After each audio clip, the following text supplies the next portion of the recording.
Good afternoon, Chairman Blumenthal, Ranking Member Blackburn, and members of the subcommittee. Thank you for the opportunity to appear before you. My name is Frances Haugen. I used to work at Facebook. I joined Facebook because I think Facebook has the potential to bring out the best in us. But I'm here today because I believe Facebook's products harm children, stoke division, and weaken our democracy. The company's leadership knows how to make Facebook and Instagram safer, but won't make the necessary changes because they have put their astronomical profits before people. Congressional action is needed. They won't solve this crisis without your help. Yesterday, we saw Facebook get taken off the internet. I don't know why it went down, but I know that for more than 5 hours, Facebook wasn't used to deepen divides, destabilize democracies, and make young girls and women feel bad about their bodies. It also means that millions of small businesses weren't able to reach potential customers, and countless photos of new babies weren't joyously celebrated by family and friends around the world. I believe in the potential of Facebook. We can have social media we enjoy that connects us without tearing apart our democracy, putting our children in danger, and sowing ethnic violence around the world. We can do better. I have worked as a product manager at large tech companies since 2006, including Google, Pinterest, Yelp, and Facebook. My job has largely focused on algorithmic products like Google Plus Search and recommendation systems like the one that powers the Facebook newsfeed. Having worked on 4 different types of social networks, I understand how complex and nuanced these problems are. However, the choices being made inside of Facebook are disastrous for our children, for our public safety, for our privacy, and for our democracy. And that is why we must demand Facebook make changes. During my time at Facebook, first working as the lead product manager for civic misinformation, and later on counter-espionage, I saw Facebook repeatedly encounter conflicts between its own profits and our safety. Facebook consistently resolved these conflicts in favor of its own profits. The result has been more division, more harm, more lies, more threats, and more combat. In some cases, this dangerous online talk has led to actual violence that harms and even kills people. This is not simply a matter of certain social media users being angry or unstable, or about one side being radicalized against the other. It is about Facebook choosing to grow at all costs, becoming an almost $1 trillion company by buying its profits with our safety. During my time at Facebook, I came to realize a devastating truth. Almost no one outside of Facebook knows what happens inside of Facebook. The company intentionally hides vital information from the public, from the US government, and from governments around the world. The documents I have provided to Congress prove that Facebook has repeatedly misled the public about what its own research reveals about the safety of children, the efficacy of its artificial intelligence systems, and its role in spreading divisive and extreme messages. I came forward because I believe that every human being deserves the dignity of the truth. The severity of this crisis demands that we break out of our previous regulatory frames. Facebook wants to trick you into thinking that privacy protections or changes to Section 230 alone will be sufficient.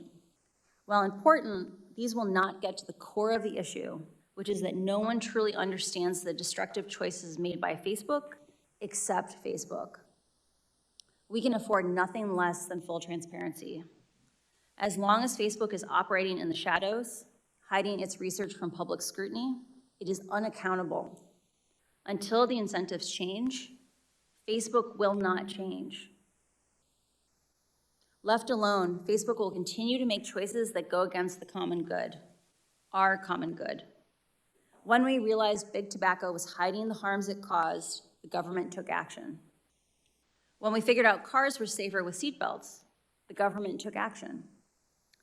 And when our government learned that opioids were taking lives, the government took action. I implore you to do the same here. Today, Facebook shapes our perception of the world by choosing the information we see. Even those who don't use Facebook are impacted by the majority who do. A company with such frightening influence over so many people over their deepest thoughts, feelings, and behavior needs real oversight. But Facebook's closed design means it has no real oversight. Only Facebook knows how it personalizes your feed for you. At other large tech companies like Google, any independent researcher can download from the internet the company's search results and write papers about what they find. And they do. But Facebook hides behind walls that keeps researchers and regulators from understanding the true dynamics of their system. Facebook will tell you privacy means they can't give you data. This is not true.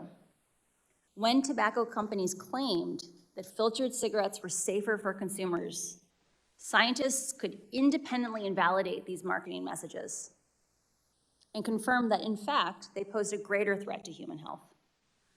The public cannot do the same with Facebook. We are given no other option than to take their marketing messages on blind faith. Not only does the company hide most of its own data, my disclosure has proved that when Facebook is directly asked questions as important as, how do you impact the health and safety of our children, they mislead and they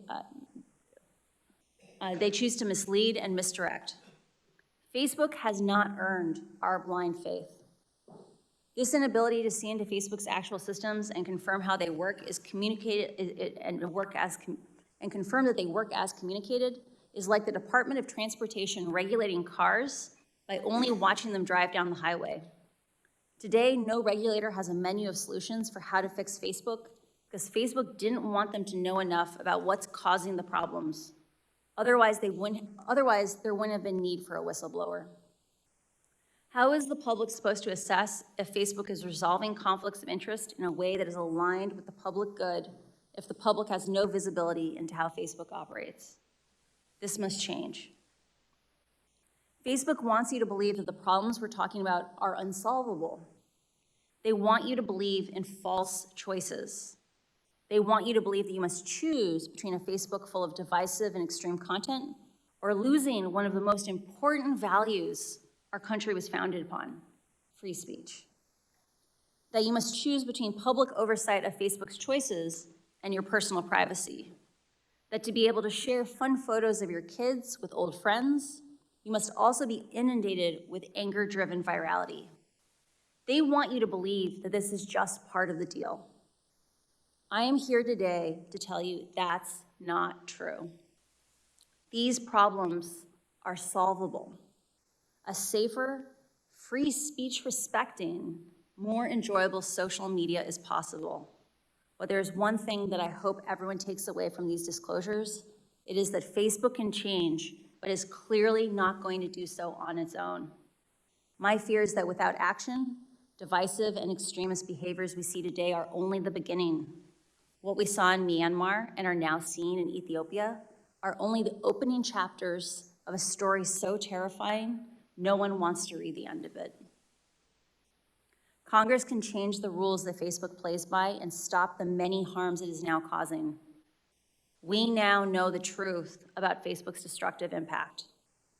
I really appreciate the seriousness which the members of Congress and the Securities and Exchange Commission are approaching these issues. I came forward at great personal risk because I believe we still have time to act. But we must act now. I'm asking you, our elected representatives, to act.